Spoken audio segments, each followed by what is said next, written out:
Welcome to episode 7 of the Bodcast.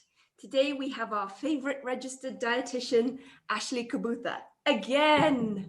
Ashley, I think you are our number one podcaster. And that's so nice, guys. Welcome back. Today we're going to delve into food intolerances and allergies, how to test for them.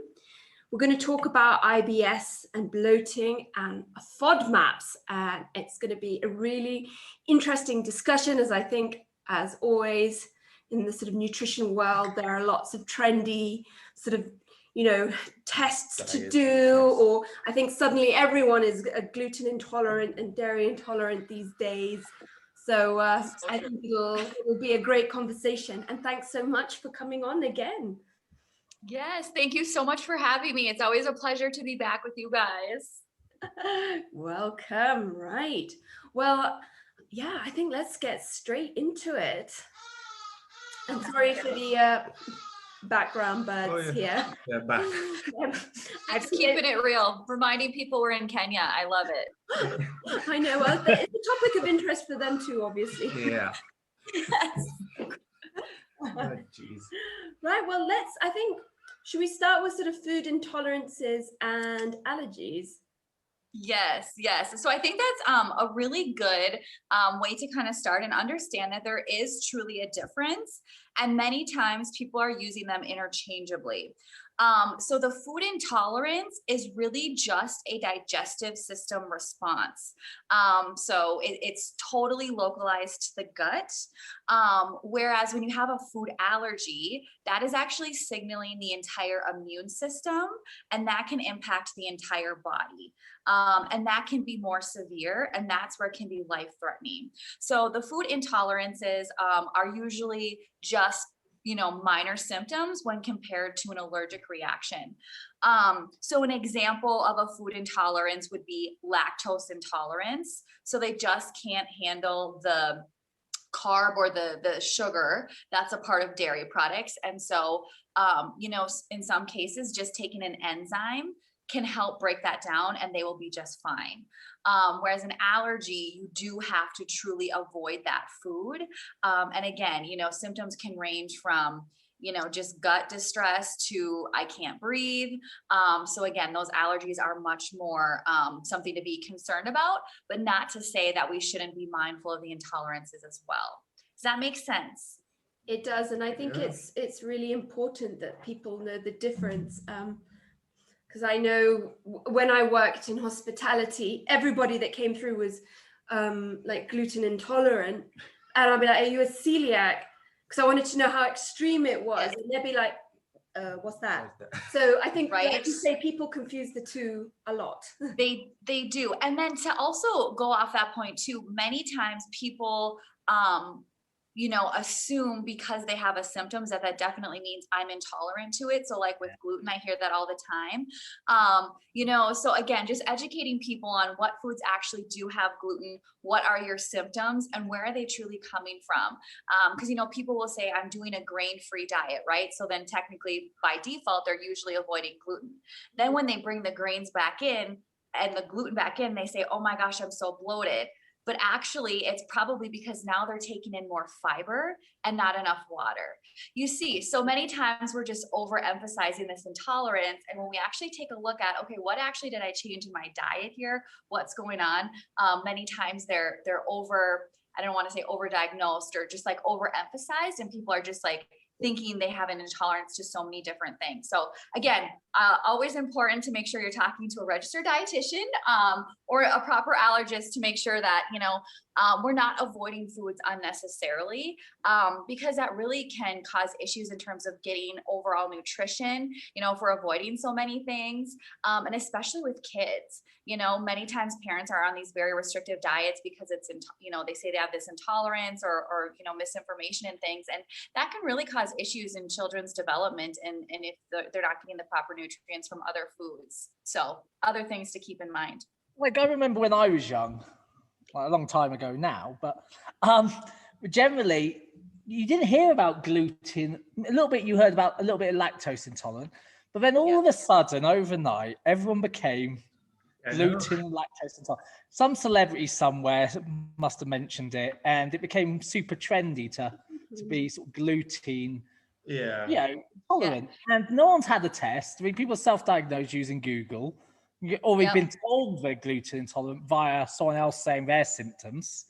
Yeah. And it's all gone a little bit crazy. And I'm sure there is certain levels of intolerance. It's like a sliding scale, but I think allergic. I think you bring up a really good point, because many times, when we look at these trends of, people saying now I'm gluten intolerant, or I have these other things that I need to avoid, it usually stems from some sort of fad diet. So like the Wheat Belly book, I'm not sure if you guys have heard about it, but that's just, saying like wheat is the reason we have all these issues, and wheat is the reason we're overweight and all these things, and, correlating it to gluten. And it's like, okay, but when we actually look at what is gluten, gluten is truly an amino acid. So a building block of protein that's completely natural, but as it's a protein, it can cause an allergy reaction in some people, or those symptoms of intolerance in some people. But again, if we look at the data and we look at the stats, we see that only 1% of the entire world's population truly has celiac disease. It's not every other person you see walking on the street. So again, it's just so important to look at, where is this information coming from? Why is it so popular? And what is the actual science and the professionals in the industry telling us? I think that's just so key. I remember that book, and there was another one like Grain Brain or something. Yes. And it all stems kind of from that. And again, people, wanting to lose weight, and kind of hiding it, like, oh, I'm gluten intolerant kind of thing. But then that backfires, because they think, well, I'll eat all this gluten-free stuff and that's healthier, I will lose weight. But you're like, it doesn't. Pass me out those gluten-free cookies, please. I'm gonna lose weight. And you're like, oh my gosh, there's more sugar there, there's more calories, because they got to make it taste good. Again, just so much misinformation. Sorry, Andy. When you read the ingredients on gluten, I was going to say, when you read the ingredients on gluten-free bread and see what's actually in a lot of these gluten-free, you actually, even if you are intolerant to gluten, a lot of this stuff it's going to affect you worse than the gluten ever would. It's true, because they have to add things in to make it taste better. And then, of course, there are some good gluten-free products that you can get that are whole food based, if you truly have celiac, but many of them don't. So you really have to know what you're getting into, because again, if you're going to do this gluten-free diet, people that do it, that are uneducated on the topic, can actually get really low in their B vitamins, which ironically is supporting metabolism, right? This way, are actually reducing their B vitamins, iron, as well as, fiber, specifically. So again, we really just have to look at, when I do have an allergy or I am avoiding a food, am I making sure that I'm now replacing it with other nutrient dense foods to ensure I'm not getting any nutritional gaps? It's sort of like in the environment, if you do something to something in the food chain, it'll affect everything. And you cut out an entire food group, which people often do with gluten. They'll just cut out carbs because they don't really understand what it is. Like you say, now that's got a knock-on effect. Yes. I saw someone make a pizza the other day. So I was going to say, I saw someone make a pizza base the other day using chicken. Right? They made mashed up chicken, like blended chicken to make it like a paste. Right? And then we put everything on top. I was like, right.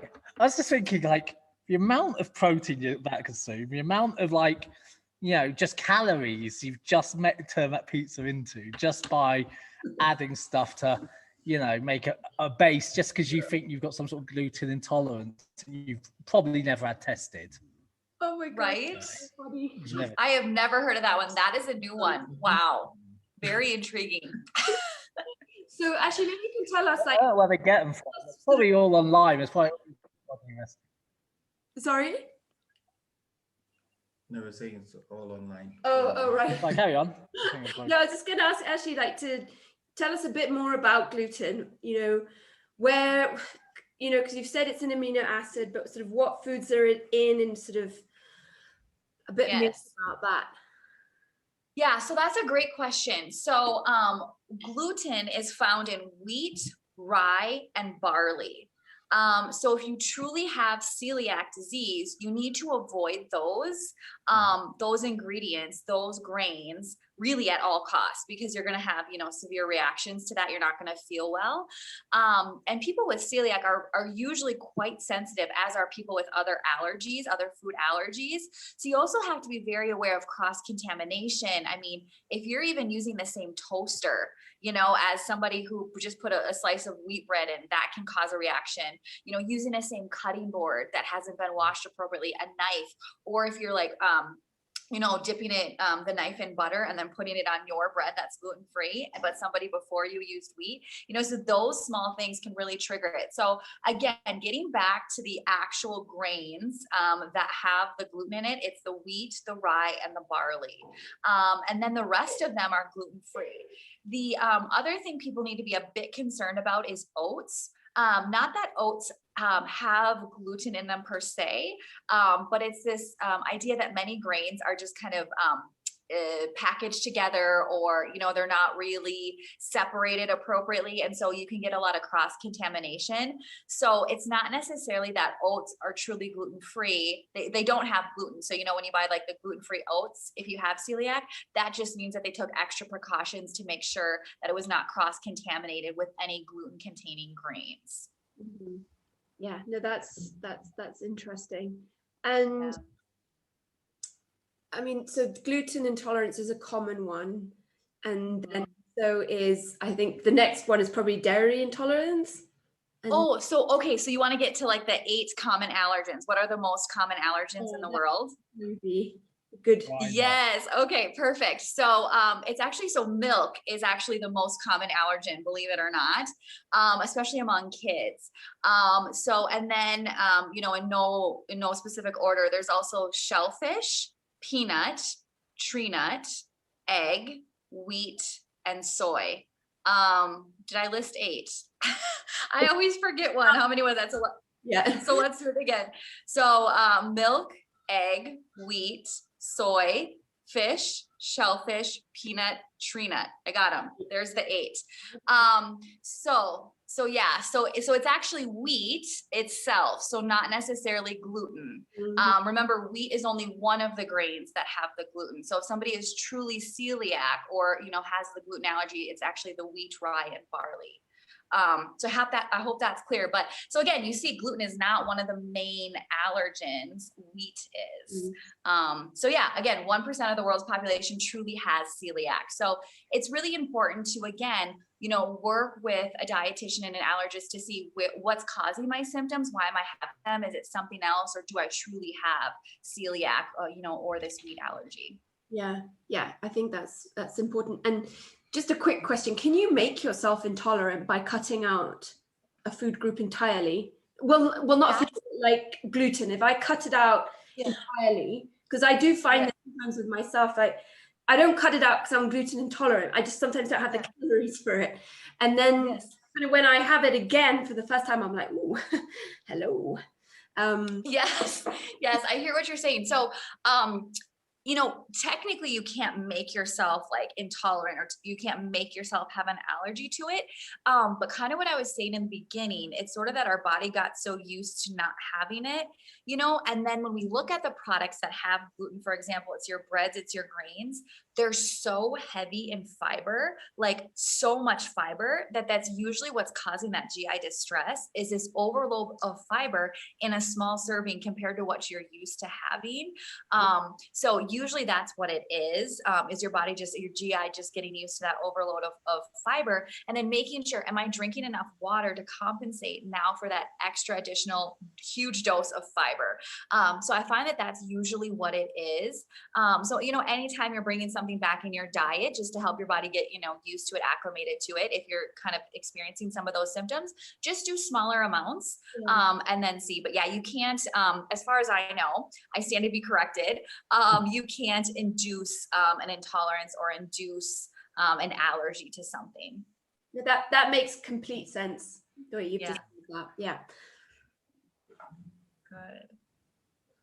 So if you suspect you have an intolerance, or allergy. Should we get into the testing part of things? This is Yes. We can definitely get into the test. And you guys, I'm sure you're so aware that there's 1,000,001 different tests, and every day there's a new one on the market. So as I always say, make sure everything you look at is science-based and by a legit professional, because you want the most accurate results, right? We just don't want to be playing around with our health, and, especially something like allergies and intolerances. So the three main ones that I'm going to talk about today are for the allergies. So you can get a blood test that's actually going to test for the immunoglobulin, the immune response, basically, to keep it in simple terms, to see if that's present in your blood. So that's the blood test. And then you can also do the skin prick test. And so this is where they will put the like scratch your skin a little bit, like you won't bleed, and then they'll put the actual a bit of the like a liquid that has the allergen, the potential allergen in it, and see if it causes a skin reaction to that product, to that food. So those are those two options. But the gold standard is always going to be the oral food challenge.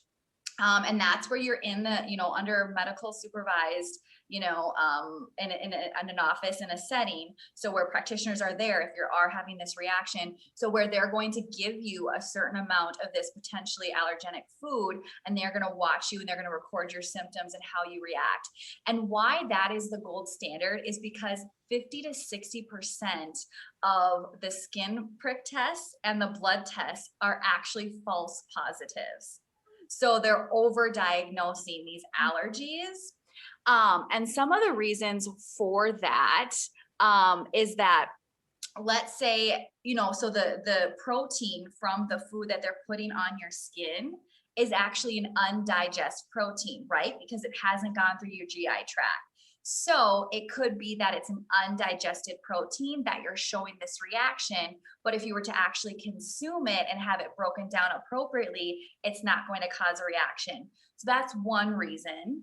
The other reason is that, let's say I'm potentially, like for example, detecting proteins that are similar among foods may not trigger an allergic reaction. So like if you're allergic to peanuts, your test may show a positive response to other members of the legume family, like green beans.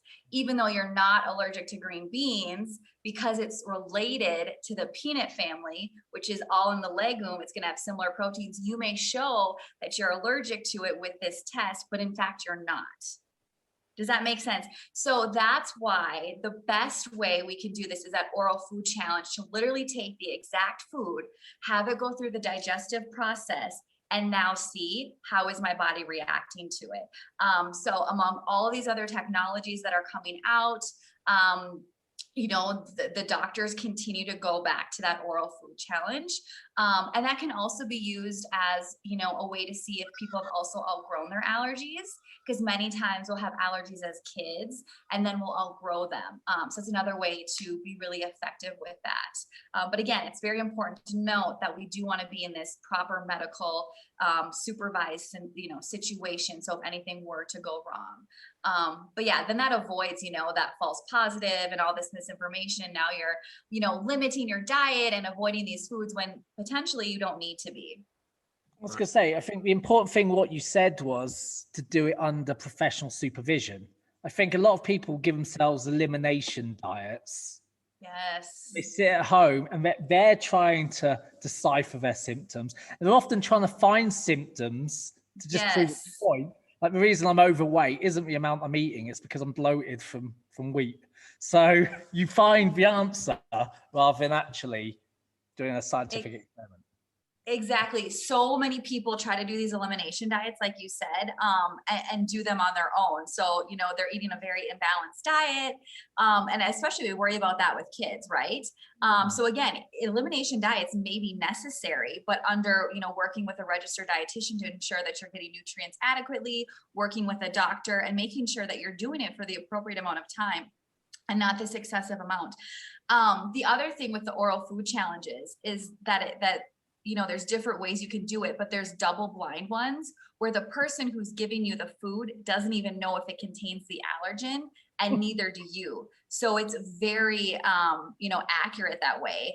So it eliminates that placebo effect that many people kind of induce on their own, as you're saying, when they're doing this elimination diet on their own.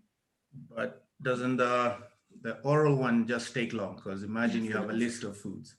Then I go through nuts.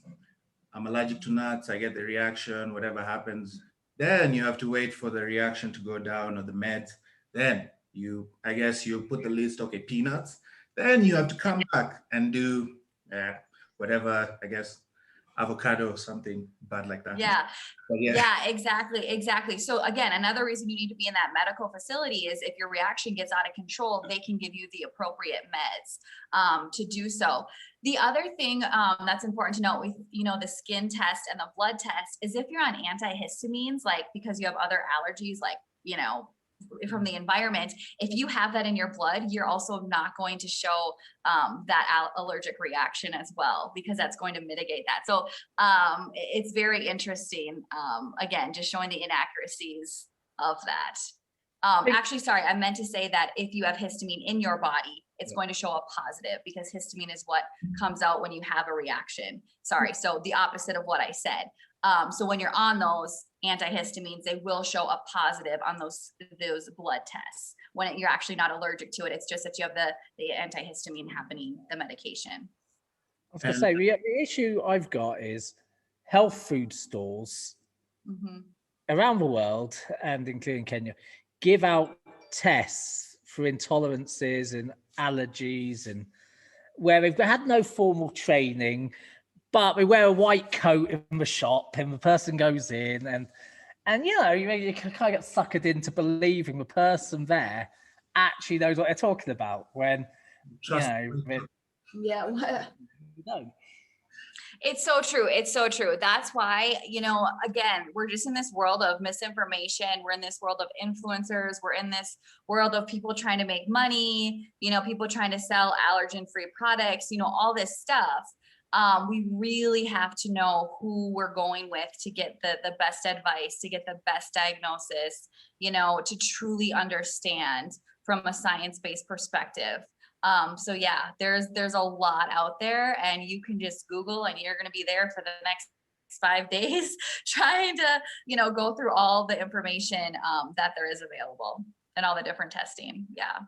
Yeah, it is the sort of internet is a double-edged sword always, and you just need to trust what to do. And some things are so trendy, and do this to not bloat, which sort of everybody wants, and it's so unique to you.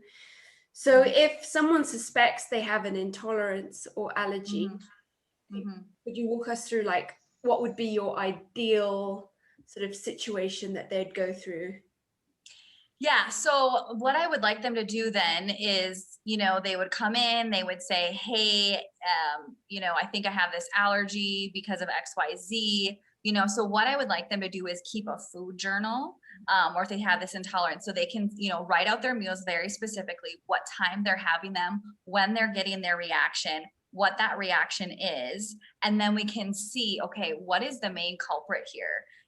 Is it the amount that you're consuming?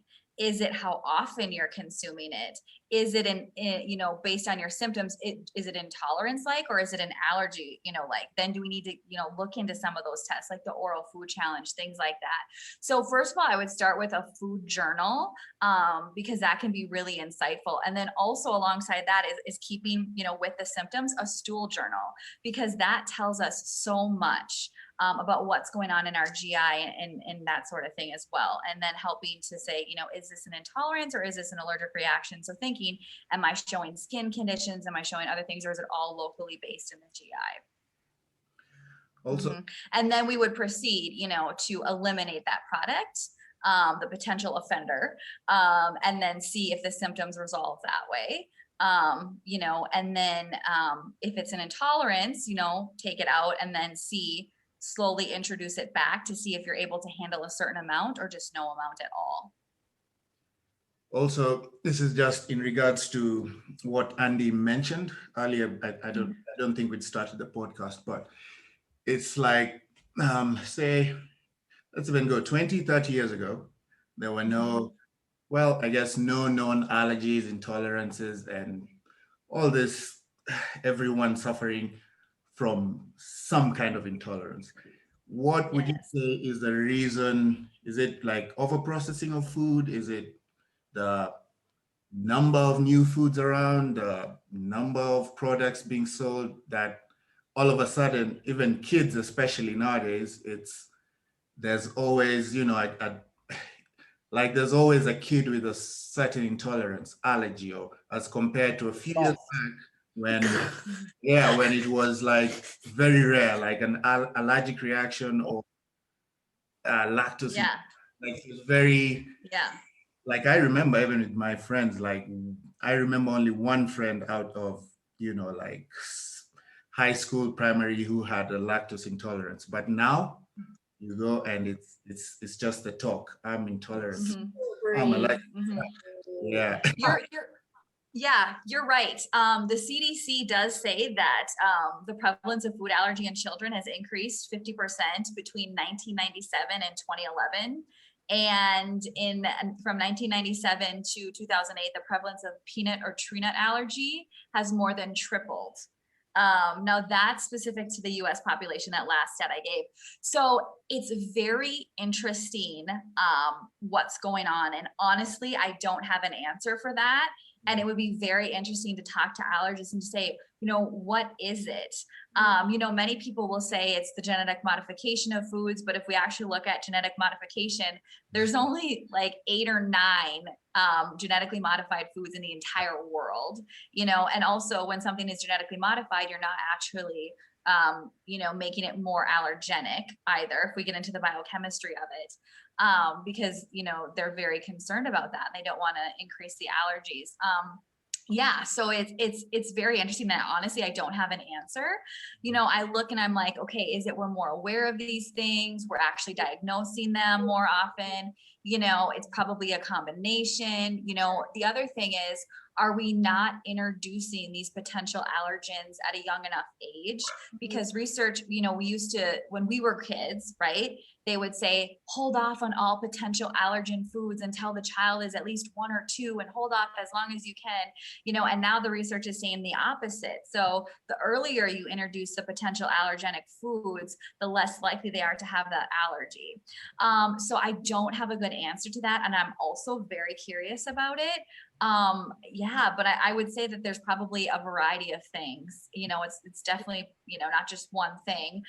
We always want those simple answers, like, what is it? So we can, fix that and change it and make it better. But I don't have a good answer for it. But it is wild. When you look at the stats, you're like, why? That's a huge increase. Yeah. Especially the peanuts. That one just gets me. Peanuts, yeah. That one just really gets me. Yeah. And it's more people now, though. Sorry, I was going to say, more people now seem to have a wider diet. So they come into contact with more things as well. I think, obviously, to be fair, like when I was a kid, we're talking, 30 years ago, and more, 35 years ago, we didn't eat peanuts and stuff. At Christmas, you may get monkey nuts occasionally or some nuts, but generally, we didn't have the same sort of access to food as we do now. Yeah. Like, the shops were more limited in what you could get. As a kid, we would eat fish, but we wouldn't eat a wide range of seafood. Yeah. You go to fishmongers and get a fish, but you wouldn't be true. Prawns, that's an interesting point, stuff. So now options are too many. And like as she said, and what you said, Andy, so you're introduced to these foods later. So you, instead of having them, you're not eating prawns when you're 6 months old or not necessarily. So I think that it's fascinating. There you go. We'll be waiting for your research paper on that one. Yeah. The research topic right there. Or as Andy said, just kids are soft these days. Yeah, parents are soft, not the kids. You can't blame kids. Parents. You worry too much. I think Ashley's internet has give a few. Well, at least frozen on a good. Yeah, like my parents wouldn't have cared if I had a bit of bloat. If I came back and said, I've just eaten some toast, I'm a bit bloated, my mum would have been like, all right, You've just gone, okay. You know. Carry on. Yeah, well, when Ashley comes back, we'll just say that, like, what symptoms would lead you to think you have an intolerance? I mean, everybody bloats. That is Part normal. of digestion to a certain Of course, you're not going to have a sort of a flat tummy at night. So when she comes back, we'll just say what sort of degree of bloating or GI distress would you need to take you to see a dietitian. Became it's like, in the Instagram world, it became uncool to bloat.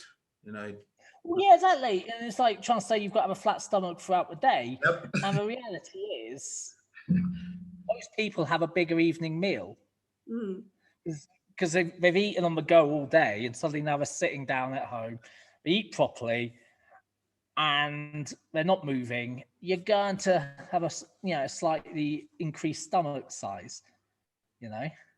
It's a difference between true bloat, where it's painful, Mm-hmm. Yeah. and it's really tight and it's really painful, versus a slightly increased swollen stomach from digestion. Exactly. Let's see. Exactly. Where Let's see where is she? she's.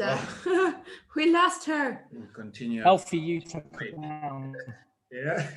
Intolerances. Yeah. Well, I just think it's, it could be a serious problem. Like, I think people take it too lightly, intolerances and allergies, in terms of self-diagnosis.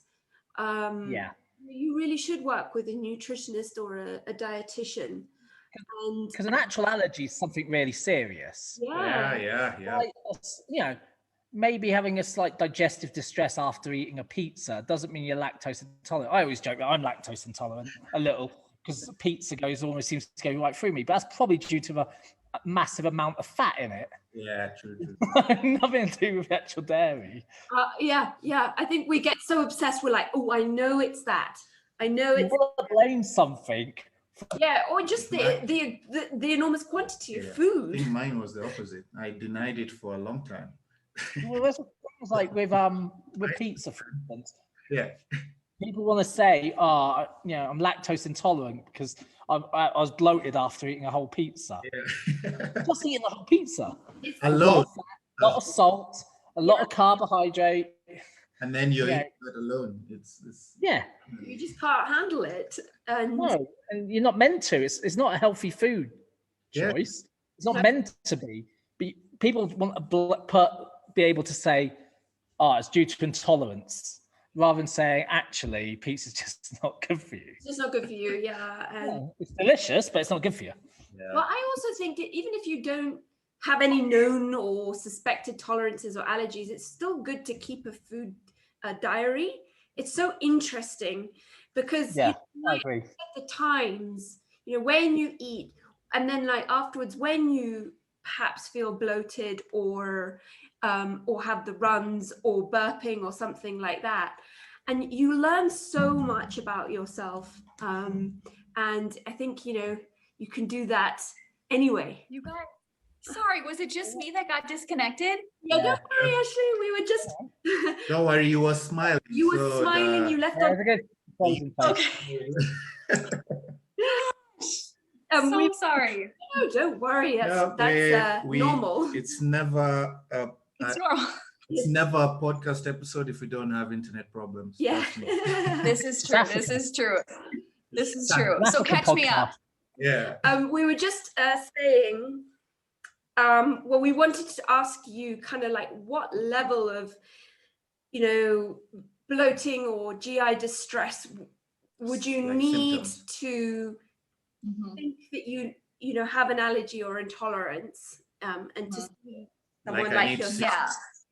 Yeah. So what I would recommend is if you're having those symptoms and they're causing discomfort, like something's off. So I would recommend that, you meet with a dietitian. So, and you kind of see, okay, work out this food journal of when are you having these? Why are you having these? Is it related to a food? Is it because you're just eating a lot of fiber? Maybe you're constipated. Maybe there's something with your BM. Maybe there's something else that's so simple that's going on that's not truly an allergy or an intolerance. And so I would want to rule those things out first. And then, if they still persist, if we can't kind of, relate it to extra fiber, not enough water, constipation, things like that, then I would want to look more into, is there a potential, trigger food, and then explore cutting that out, based on, if it's just the gas and bloating sort of stuff and not something extremely severe, and then see if removing that mitigates those symptoms. And then now we know that's something that they're probably just intolerant to. And then, we'll kind of move on from there, as long as it's not the severe, allergenic type things. Does that make sense? Yeah, we were saying, I think any sort of bloat's now super not trendy, and it's on Instagram, but there's a certain level of bloating for just digestion. Yes. If I was saying before, like your evening meal, when you finally sit down, people tend to eat a lot more. And they're going to have a slightly swollen stomach. That doesn't mean you've got some sort of intolerance or massive distress. Yes. And people need to understand too, is it coming with excessive flatulence? And they also need to know that flatulence is normal. It should be done 15 to 20 times a day, and so we feel like we shouldn't be having any of these sort of GI things, and that any amount of them, like you said, means something is off. And that's not always the case. And then I want to take it back too with bloating, as women, menstrual cycles, that's going to cause it. What if you ate a lot of salt? You're going to feel like you're extra puffy and bloated and things like that because of, so again, that's why it's so important to look at your symptoms, what you're eating, what is your lifestyle, what are you drinking, and consider all those factors before we jump right to the conclusion that, it's the darn gluten. That's what it is. Yeah. And I was saying this when you're off about pizza. I always joke that I've got slight lactose intolerant because pizza goes right through me. But actually, the reality is it's full of fat. It's got loads of salt. There's nothing really great in the digestion of pizza. So it's got nothing to do with lactose. It's got more to do with actually pizza's just not that good for you. Yeah. It depends, right? Because if you're having honestly diarrhea from that, that's not normal. There's something else there. So potentially it is that lactose for you.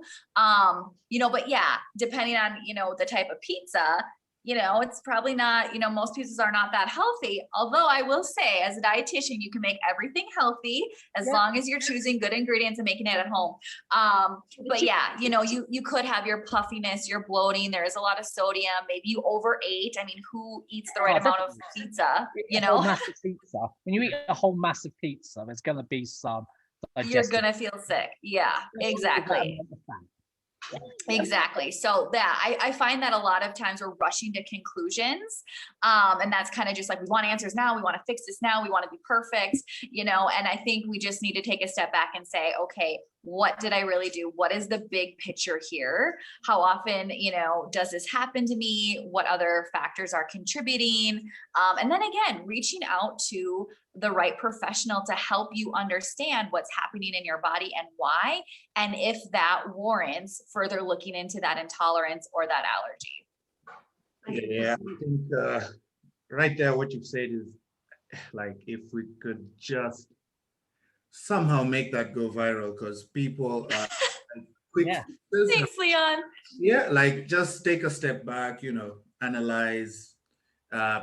Do a food, even if it's a week food diary, see what's happening, because people are quick to, I'm bloating. Oh crap, let me go see what my influencer says about bloating. Yeah, exactly. It's so right. And I think that's half the issue is people want a quick thing to point the finger at rather than looking at their whole diet and actually making wholesale changes, just looking for those baddies. Yeah, it's the baddies' fault. Yep. I couldn't agree more with you guys. Yes, absolutely.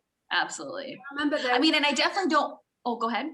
No, I was just going to say, I think I shared it with you, Ashley. It was a while back. Some fitness IG babe was, posting a picture of her bloated. She's like, this is totally normal. And then someone else posted I can't wait for the day the influencers don't have to post that bloating is normal. And you're like, yes, he's right. Gosh, I know. It's just really unfortunate what the influencer, the social media, like all that stuff has done to our psyche. And I mean, think about all the time we spend on social media. It gets into you and you start believing these things. And then I truly believe in like this mind over matter. And like your mind takes over, and like now you have all these symptoms because you just read this book or you just saw this post or you know. Because it is hard where, well, I guess someone will listen to the podcast and they'll be like, you can go to the doctor, do an oral challenge. Then there I come on my page and I'm like, here is anti-bloat juice, kill bloating. Right. And you're like, this guy. Yeah. I bet she'll be a millionaire, Leon. Do it. You will make so much money. So it's a bit, it's quite an uphill task trying to get guys. Yeah. And like I said, people are so into this concept of quick fix. You know, we look at all the technology, everything's at our hands, a click of a button, etc. And so we correlate that to our health, and we think health and decisions like that should just be quick, easy. We have the answers. Now we know what it is. And that's not that's not realistic. You know, there's so many other things that are going on in our body, in our environment, you know, things like that. And people really need to understand that it is not a quick fix. It is not a quick answer. Again, you really just need to take a step back and really look at the big picture and what's really going on. Yeah. I think that leads us nicely into IBS, because I think a lot of people do diagnose themselves with that as well. So that's irritable bowel syndrome. Yes. I mean, in my family, my brother's got Crohn's. I'm sure my dad's got a whole host of things. And you know, so I've always thought, oh, well, I probably have that too. But yes. When you know, like you say, you look at the bigger picture before we get into IBS. I know for me, stress is massive. It goes straight to all those kind of symptoms that could lead one to think they've got an intolerance or IBS or something like that. But I've spent a lot of time getting to know my body and doing like food journals and things like that. But for me, stress is an enormous trigger.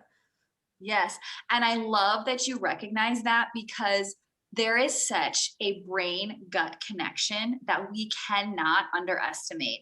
And when we have untreated anxiety, depression, stress, all these things, they absolutely are going to manifest in different forms and in different symptoms.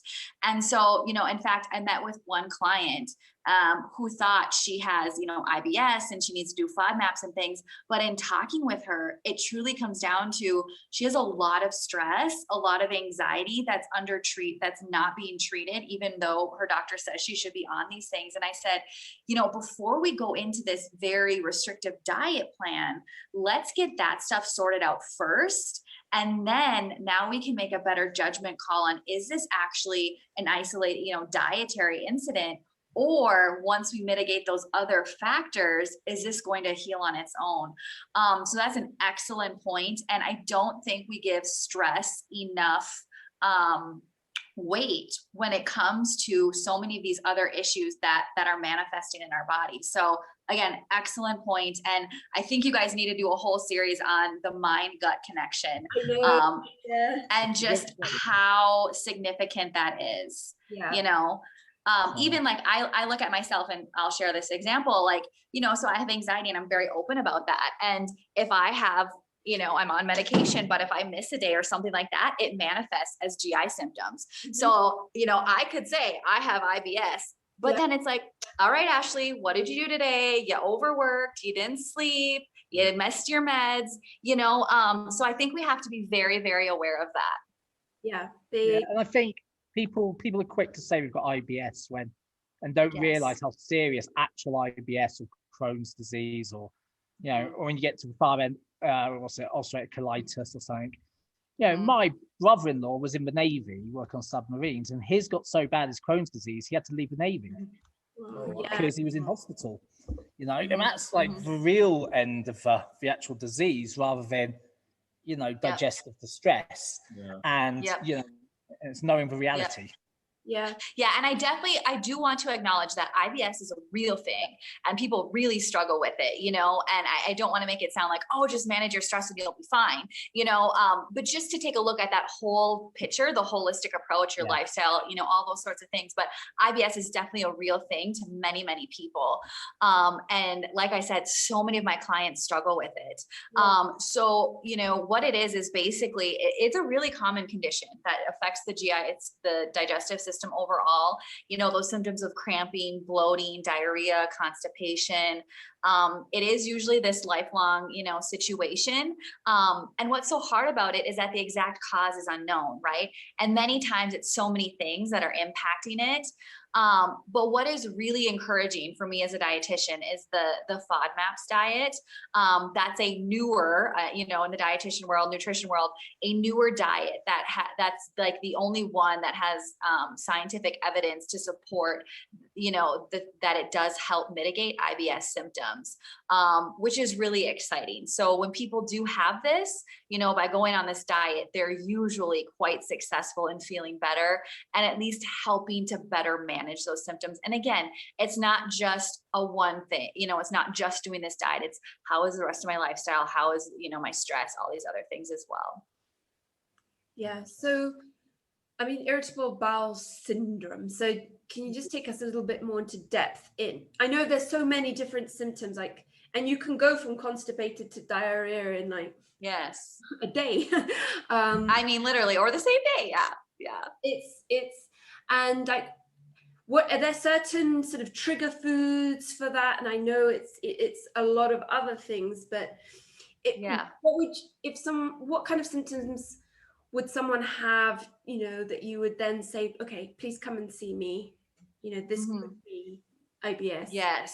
Yes. So if it's overall like those general, digestive symptoms kind of that we just talked about, but also many of them come to me with a diagnosis from their doctor. I have IBS. Yeah. And now that mitigates the Fodmaps for sure. Not saying that you have to have that diagnosis before you try it, but it's just another way to say, you know what, I went to the doctor, I got this medical professional advice, we talked about it, or I had XYZ test, now I know that this is going to help me.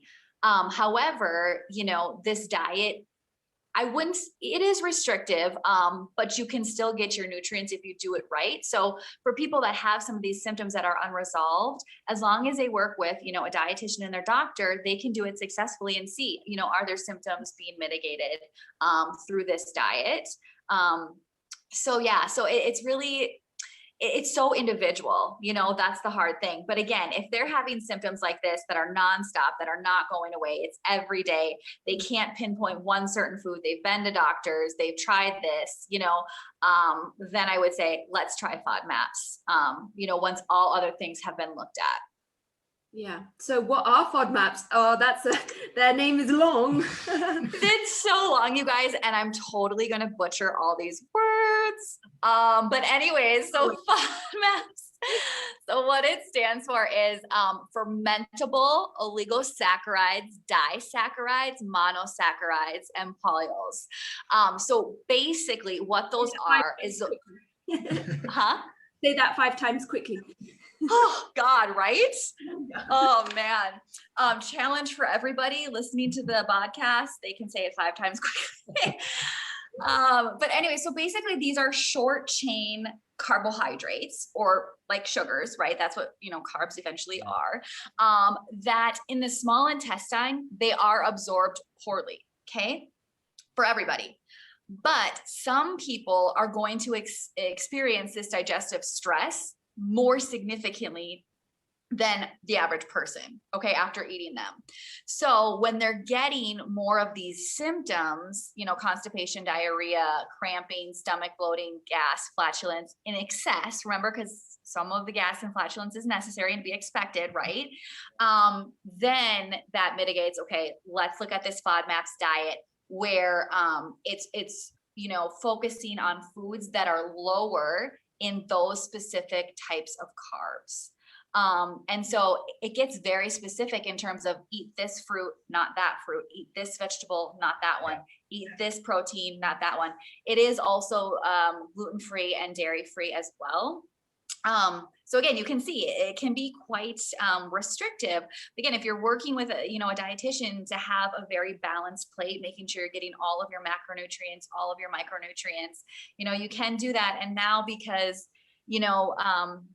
free from foods have become so popular, there's many more options available now in terms of other grains, in terms of other milks, and that sort of thing too. So it is easier to do than it has been. And again, because this is one of the newer diets and the only one that is science-based to help mitigate the symptoms of IBS, there's a lot of resources out there in terms of menus, menu planning, recipes, so you can feel like you're eating a pretty normal diet, but avoiding those triggers for you. And there's actually, we can share a link when we post this. I have several links so people can see, okay, because it's an exhaustive list, right? It's very comprehensive, which is good. So people can look at that and see, okay, wow, when I eat apples, how does that make me feel? And then you can kind of just correlate, like, maybe I should try this diet. But again, I want those people to, be meeting with a professional so that they can understand, just one time eating an apple and you have X symptom or not doesn't mean, there's a variety of things that could have caused it that day. So, so for more information, they can look at the link that I'll send you guys. In terms of specific foods, unless you have any specific foods you want me to cover right now that are in the low FODMAP diet. Well, I know that like sort of trigger foods for a lot of people are sort of cruciferous vegetables, onion, garlic. I don't know what. Yeah, what in your sort of experience are the most sort of common ones? Yeah, so the ones that are going to be trigger foods for IBS, you mean? Yeah. So the ones that are high in FODMAPs. So those are going to be, like you said, the garlic, the onions, the cruciferous, as you mentioned, like cauliflower, your beans, so your black beans, your kidney beans, your lima beans, even soya, actually, mushrooms, peas, scallions, so those are some of your like vegetables and legumes, that are going to cause it, but you actually can have broccoli. So you see that's a cruciferous vegetable, but it's not considered high FODMAP. So again, it's very specific. So you can't just say avoid all cruciferous vegetables. Yeah. So you really have to follow it because again, it's based on those specific short chain carbohydrates that I mentioned in the beginning, that like what FODMAP stands for. Yeah, I know that. So I would say what's interesting there is, it's funny, people self-diagnose with they've got gluten intolerance, and they're likely to bring in things like cauliflower as a replacement for some sort of grain. And in fact, if they've got legit IBS, they're probably actually then don't get worse, they get worse. They're not helping, it's great if they have IBS and they took out gluten, great, but you didn't put in the right appropriate food by adding cauliflower, and then cauliflower is also going to cause, excessive gas, all those other symptoms. So maybe making it worse. That's the problem with self-diagnosis without going to an expert is you can do the wrong thing for trying to do the right thing. Exactly. And then you end up getting messed up more. You're frustrated. You're at your wit's end. It's always go to the professional. Cheap is expensive, right? So you try to do it on your own, saving money, doing your research. It's going to cost you more in the end, so yeah. And you could come, that's the beauty of professionals. They're so good at seeing the bigger picture. When you're in that rut and nothing is working, you're just so blinkered.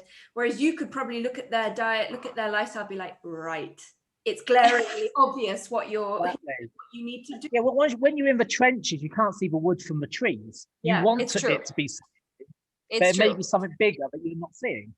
It's true, because you're in the midst of it, right? Yeah. It's absolutely true. I can't eat anything. And then you have I think people build up such restrictions and weird things with food and can't eat this, you can't go out, and then you stress, which makes it worse. And now Exactly. And now you're not engaging with in those social situations that you used to because you're so restrictive in your diets. Now your mental health, your social relationships. I mean, yeah, it can be a lot. And like you said, it gets you in that cycle. So, so basically just meet with a professional and get to the root of it right away. So, you can feel better and you don't have to suffer, all those other issues from misdiagnosis and mistreating and, trying to do it on your own and, all that kind of stuff. The thing, people spend a fortune on free from foods. They go into a health food store, they buy all the gluten-free stuff because they've self-diagnosed. That ends up costing more than if you'd just gone to the professional.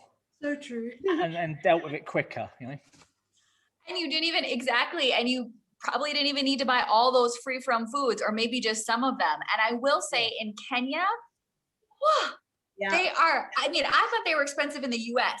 In Kenya, they're like excessive. So yes.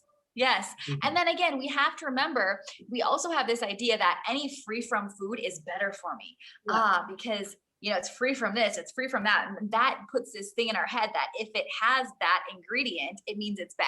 So now we're getting bad foods, good foods, and our whole relationship with food is thrown off and it's unnecessary. And we're getting that, or teaching that to our kids. And again, the misinformation just continues. Yeah, no, it's so right. Like it's a healthy diet is sort of seen as gluten-free, dairy-free, sugar-free. Yes. Anything else more free is perfect. The freer you get, the better. And it's like, just drink water. Right? Basically, some of the way that people are, overdoing this is it's very unnecessary. And again, I go back to, the whole reason people are doing this is to be healthier, to increase longevity, to not have symptoms, when in fact they could be promoting them because they're not nourishing their body appropriately, because they're taking so many things out of their diet and lacking so many nutrients. And again, I go back to, because I want to make this very clear for kids, that is especially concerning, because it can absolutely have an impact on their growth and development. Yeah. And their mindset. If your parents are sort of bread Nazis, yes, you're going to grow up with a pretty, unhealthy mindset around food. And absolutely. And then think about what that does in their teenage years, and especially with girls and eating disorders and body images and all of these things. So, I really, as you guys know, healthy relationship with all foods, everything in moderation, not good food versus bad food, but rather more nutritious versus less nutritious. All of these things, putting it all together. Mm-hmm. Yeah, big time. No, that's why we love having you on, and just promoting that, because I think a lot of people associate nutritionists or registered dietitians with that sort of, if I go, they're going to make me dairy-free, gluten-free, and I'm not allowed to eat sugar, and I'm going to have a lettuce salad with just leaves and raw carrots and no dressing on it. I'm like, have you guys ever eaten lunch with me? Like, I would never eat that. Yeah, and that's why, again, like when we were talking about the coffee, it's like, I'm like, you can have your coffee, you can have your glass of wine, you're not going to die. You can put some sugar in your tea, it will not kill you. Exactly. And we also need to remember how much food is such a pleasurable experience and such a connecting experience and such a social experience, that when we have all these food rules and these restrictions, when they're unnecessary, it can cause so many other issues, but I do also want to say that there are people that need to be very restrictive, and there are ways that they can still engage and still be a part of these social scenarios. And again, that's where the dietitian can really help you feel that you don't have to be left out and you can still participate, and that sort of thing, especially with kids. They need to feel included at birthdays and, all that kind of stuff.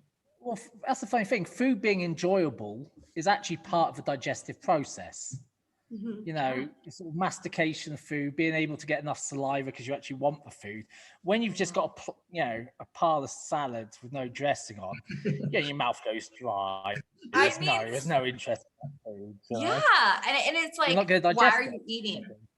Yeah.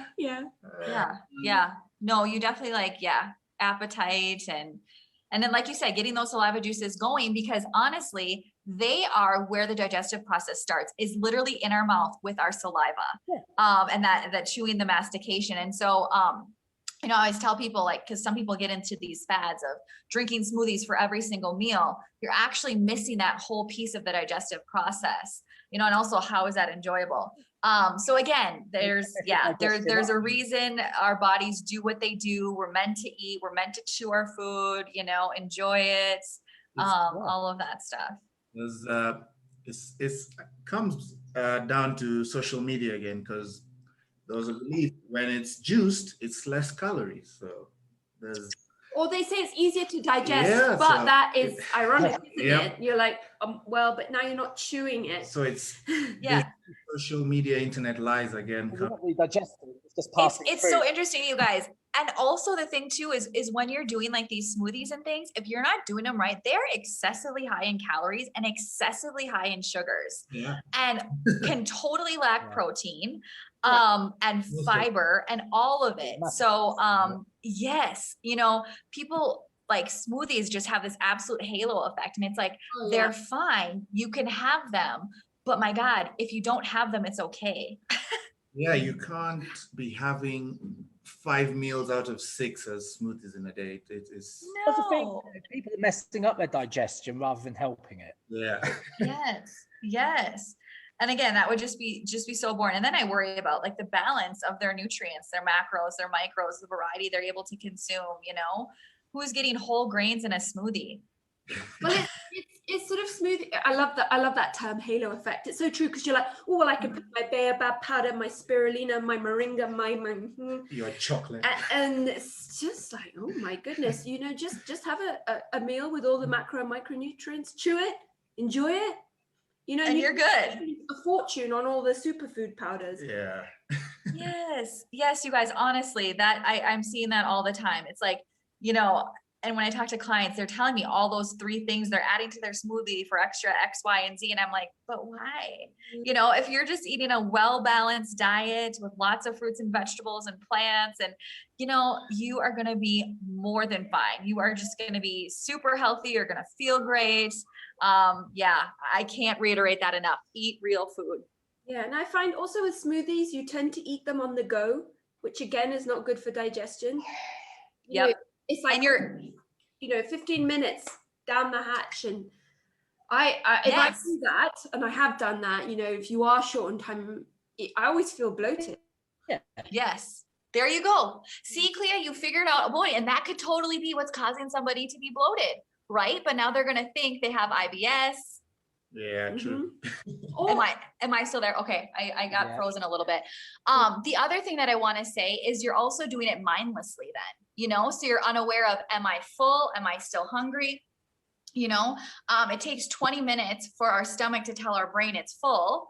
And, you know, if you're downing it in like, you know, 7 to 10 minutes, you just miss that whole process. And then where was the enjoyment in that? It's like taking a shot of tequila down. Really? I mean, seriously. You're gone. Seriously. And then the other thing, gosh, what was I going to say about that? You know, I do recommend sometimes smoothies if people say, I just can't eat breakfast, Ashley. Like I literally can't. I have zero appetite. I'm like, okay, have a smoothie. At least you're getting something. You're starting your metabolism, you know, that kind of thing. But yeah, to just like think of this as a health thing and you know, continue to do it excessively. Yeah.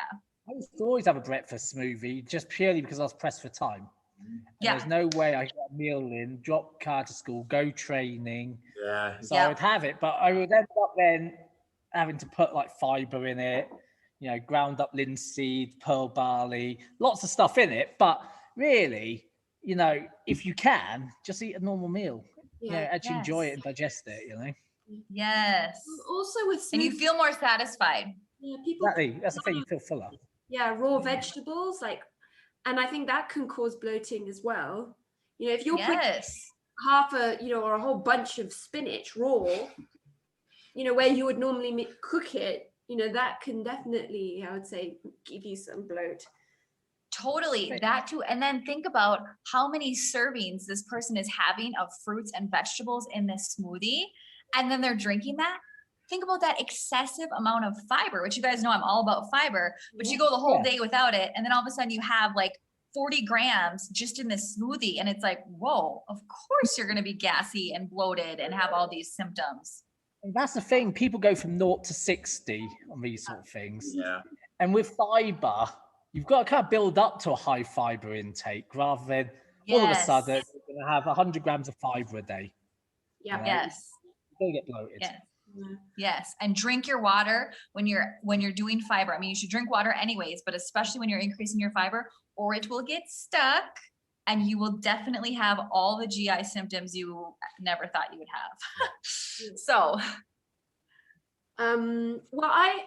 sorry, I was just looking at a question. We did ask for questions. I only got one question, but it has been answered.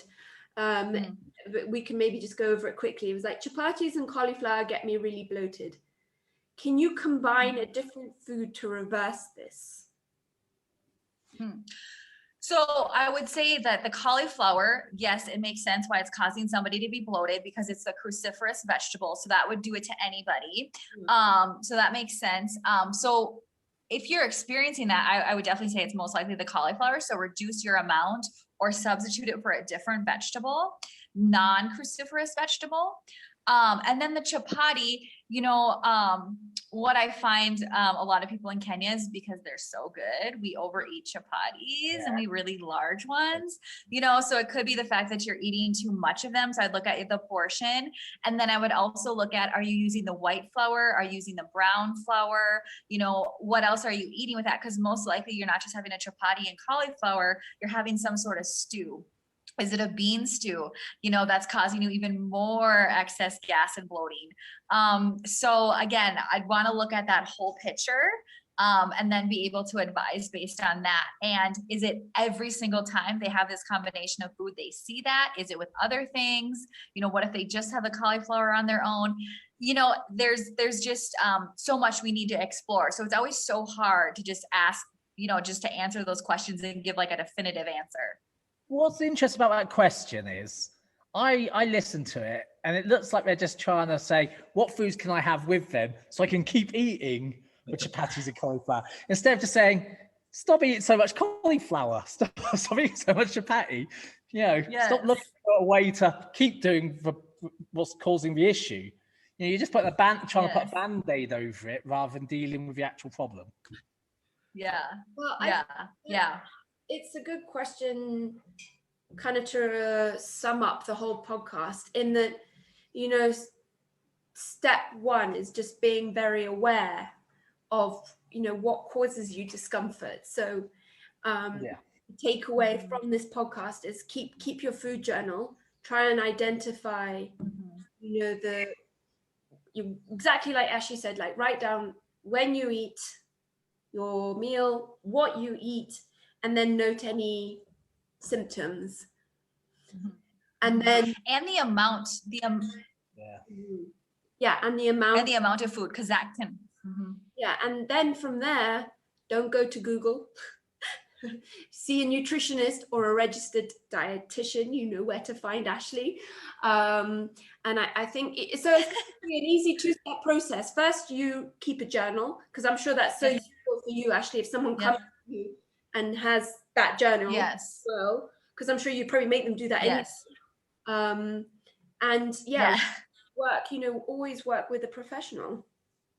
I like that thing. Avoid Google, because if you put any symptom into Google, it gives you the worst. Well, you're going to die of cancer in about 5 days. I mean, seriously, you guys. Yeah, it's so extreme. I can't do it. I mean, when my kids are sick or for anything, I refuse to Google. I'm like, nope, my mental health can't take it. I'm going to call the doctor.